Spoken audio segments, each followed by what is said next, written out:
मेरे जैसे हैं, स्टेज छोड़ना ही नहीं चाहते। 26/11 पहलगाम आतंकी हमला और हाल ही में हुए दिल्ली ब्लास्ट में अपने प्राणों की आहुति देने वाले बेगुनाह लोगों को मेरी विनम्र श्रद्धांजलि। और इन हमलों में शहादत पाने वाले हमारे वीर सुरक्षा कर्मियों को मेरा सादर नमन। आज देश के बहादुर सिपाहियों और जवानों के लिए मुझे कहा गया है ये 4 लाइनें कहना जो बहुत ही खूबसूरत हैं, तो ध्यान से सुनिएगा प्लीज। जब कोई पूछे तुमसे कि क्या करते हो, जब कोई पूछे तुमसे कि क्या करते हो, तो सीना ठोक कर कहना मैं देश की रक्षा करता हूं। पूछे अगर कोई कि कितना कमा लेते हो, हल्के से मुस्कुरा कर कहना 140 करोड़ लोगों की दुआएं कमा लेता हूं। और अगर मुड़कर फिर भी पूछे तुमसे कि कभी डर नहीं लगता, तो आंख से आंख मिलाकर कहना जो हम पे हमला करते हैं उनको लगता है। आज ग्लोबल पीस ऑनर्स के इस मौके पर मैं पूरे देश की तरफ से शहीदों के परिवारों को भी सलाम करता हूं। उन माओं को सलाम करना चाहता हूं जिनकी कोख ने इन बहादुर बेटों को जन्म दिया। उनके पिताजी के जज्बे को सलाम करना चाहता हूं।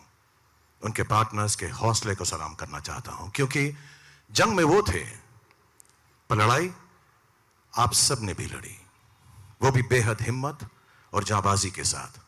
आप सबको मेरा दिल से सलाम। इस देश के बारे में हमेशा कहा जाता है कि भारत कभी झुकता नहीं। हमें कोई रोक नहीं पाया है, हरा नहीं पाया है, हमारे अमन को हमसे छीन नहीं पाया है। क्योंकि जब तक इस देश के super heroes, the men in uniform are guarding us, तब तक हमारे मुल्क से अमन और शांति को दूर करना मुश्किल ही नहीं, नामुमकिन है। Peace is a beautiful thing. सारी दुनिया एक्चुअली इसी को खोजती है, इसी को पाने की कोशिश में लगी रहती है। शांति ही है जो दुनिया को, जो सारे बड़े बड़े लोग जिसको खोजते हैं, उसे पाना चाहते हैं। शांति से खूबसूरत कुछ नहीं, क्योंकि शांति से ही विचार जागते हैं, बेहतर सोच जागती है, बेहतर रास्ता दिखाई देता है, नए आइडियाज दर्शाए जाते हैं। शांति ही सही मायनों में क्रांति है एक बेहतर दुनिया के लिए। तो चलिए हम सब मिलकर शांति की ओर कदम बढ़ाएं।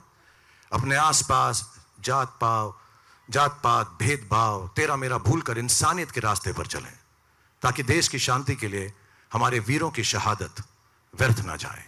If we have peace amongst us, nothing can shake India, nothing can defeat India, and nothing can break the spirit of us Indians.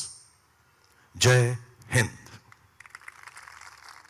Thank you so much, Shahrukh sir. Thank you so much. Message. Thank you. I would kindly request you to stay back a little longer.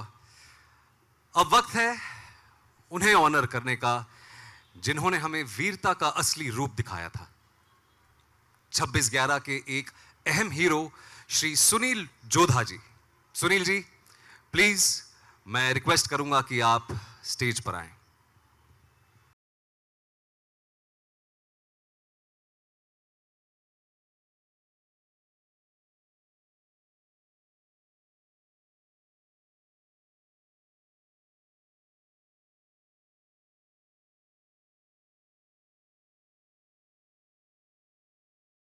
आज मुझे मौका मिला है आपसे बात करने का, हमारे रियल हीरो से बात करने का। इसे मैं अपना सौभाग्य मानता हूं। सुनील जी, हम जानते हैं कि आपके शरीर में आज भी वो बुलेट है। सर, हम सब आज आपकी पूरी कहानी सुनना चाहेंगे, if you would not mind sharing your story with us. Thank you sir. Hello, thank you sir. सबसे पहले मैं माननीय मुख्यमंत्री महोदय, डिप्टी सीएम और यहाँ पर जो हमें आज इस मौके पर याद करा है दिव्या फाउंडेशन की मैम, अमृता फाइनेंसी मैम और सभी मुंबई के महान कलाकार जिनके बीच में आज हूँ, शाहरुख खान सर, सुनील सेठी सर, जिनको मैं पहले से फॉलो करता आ रहा हूँ, आप और सर से तो मिला ही हूँ मैं। आज मैं आपके सामने राजस्थान अलवर से आया हूँ। 26/11 मुंबई हमला, मैं एक एनएसजी कमांडो टीम का एक हिस्सा था, जो हमें दिल्ली से मुंबई पर हुए आतंकी हमले से निपटने के लिए बुलाया गया था। और उस आतंकवादी हमले में मुझे 20 गोलियां लगी थी, जिसमें कुछ मेरी बुलेट प्रूफ जैकेट ने झेली थी और कुछ मेरी बॉडी ने झेली थी। 8 गोलियां जो लगी, और एक गोली आज भी मैं 26/11 की यादगार मेरे सीने में, और 15 स्प्लेंटर आज भी मेरे सीने में मौजूद है, जो आपके सामने में आज हूँ। और मुझे बहुत ही अच्छा लग रहा है कि अमृता मैम ने, जो हमारे जैसे सैनिक, जो मुझे जिंदा शहीद के नाम से जाना जाता है आज भी, और यहाँ पर जो पहलगांव में हुए आतंकी हमले, जो सबको यहाँ पर सम्मानित करने के लिए बुलाया, मैं उनका तहे दिल से शुक्रिया अदा करता हूँ। और जो ये कदम आपने उठाया है, हम आपके साथ हैं और आप ऐसे करते रहेंगे, जिससे सैनिक का भी मनोबल बढ़ता है और बाहर से भी हमारे जैसे सैनिकों के बारे में पूरे दुनिया को पता चलता है। तो आज मैं बहुत बहुत खुश हूँ। थैंक यू सर, धन्यवाद। एंड सुनील जी, आप जिंदा शहीद नहीं, आप इस देश की जिंदा मिसाल हैं, सिर्फ सैनिकों के लिए नहीं, हम सब के लिए कि बहादुरी क्या होती है। दिल से प्रणाम आपको। Thank you sir. हम सभी लोग जानते हैं कि यह हमला ताज और ट्राइडेंट पे नहीं था। जिस प्रकार से 9/11 का हमला ये ट्विन टावर्स पर किया गया, ये बताने के लिए कि अमेरिका का might, the might of America was in the twin towers, और इसीलिए ट्विन टावर पर हमला करके एक प्रकार से अमेरिका के सार्वभौमता को, उसके ऊपर एक चुनौती दी गई।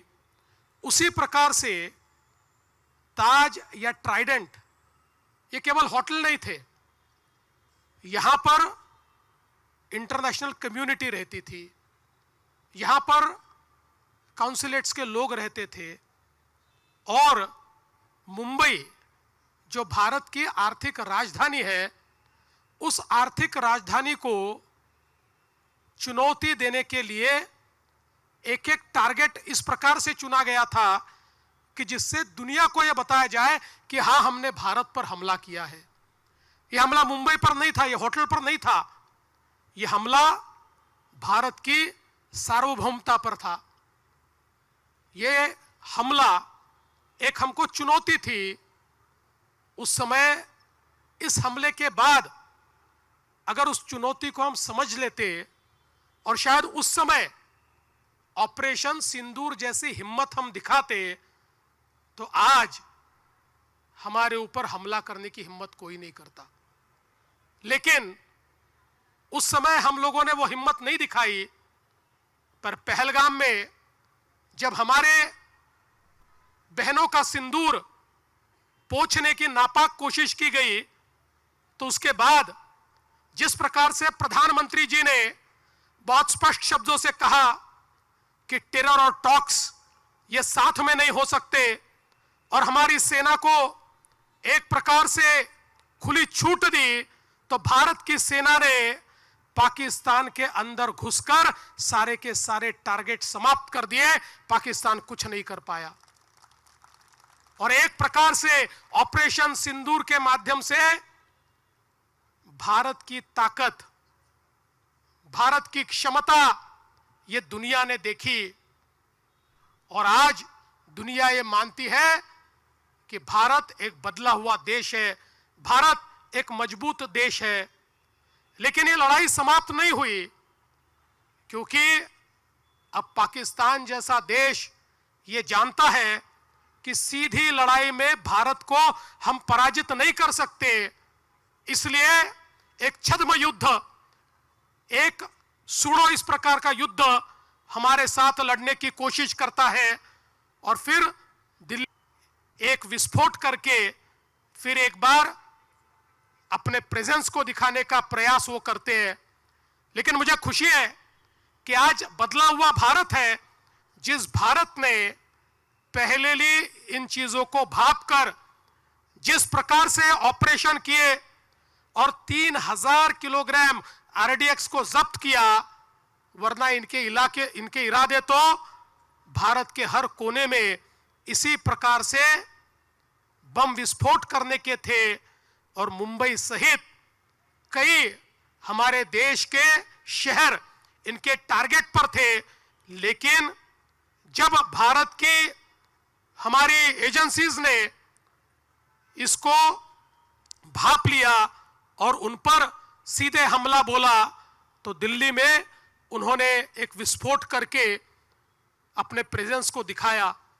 और इसीलिए हम ये कहना चाहते हैं कि खतरा लगातार जारी है, क्योंकि अब पाकिस्तान जानता है हमसे लड़ नहीं सकता, तो इस प्रकार से कोई ना कोई घटना करके और पूरे विश्व में अपने प्रेजेंस को दिखाने का काम और भारत के खिलाफ इस प्रकार से साजिश करने का काम वो करते रहेंगे। और इसीलिए मैं कहना चाहता हूं, हम सभी को अलर्ट होना पड़ेगा, सजग होना पड़ेगा, सभी को देश के आंख के रूप में, देश के कान के रूप में काम करना होगा, और देश की जबान में हमको बोलना पड़ेगा। उसी इरादे से आज का एक कार्यक्रम यहां पर आयोजित हुआ है। मुझे बहुत खुशी है कि सदानंद दाते जी, जो आज एनआईए के चीफ है, आज उनका यहां पर सत्कार होने वाला है।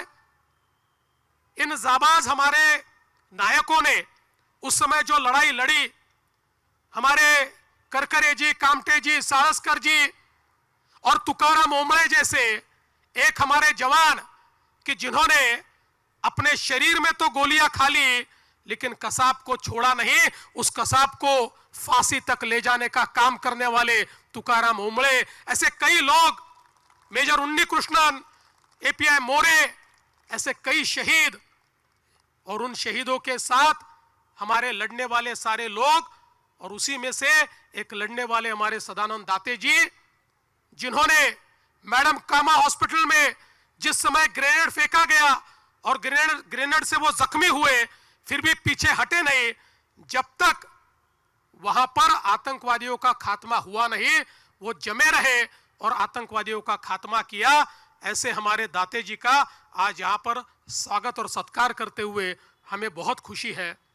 और उसी के साथ साथ जैसे शांति के लिए लड़ना भी जरूरी है, वैसे ही शांति के लिए हम समाज में सकारात्मकता तैयार करें, यह भी बहुत जरूरी है।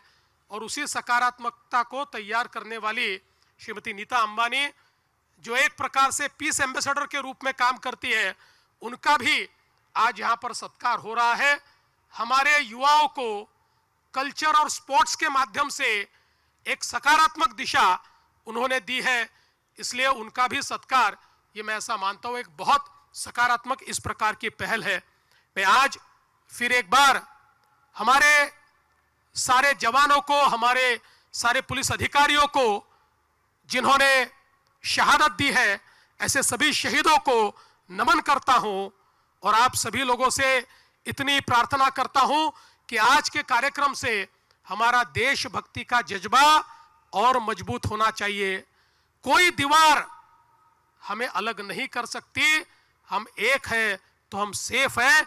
इस वाक्य के साथ हम लोगों को आगे बढ़ना पड़ेगा, क्योंकि क्या कभी किसने सुना है सूर्य छिपता तिमिर भय से, क्या कभी सरिता रुकी है बांध से बन पर्वतों से, जो न रुकते मार्ग चलते चीर कर सब कंटकों को, वर्ण करती कीर्ति उनका छोड़ कर सब असुर दल को, ध्येय मंदिर के पथिक को कंटकों का ही सहारा, राष्ट्रभक्ति ले हृदय में हो खड़ा यदि देश सारा, संकटों पर मात कर यह राष्ट्र विजयी हो हमारा। इस विजय की संकल्पना के साथ हम लोग अपने अपने घर जाए, यही निवेदन करता हूं। फिर एक बार दिव्यज का बहुत बहुत अभिनंदन करता हूं और अपने शब्दों को विराम देता हूं।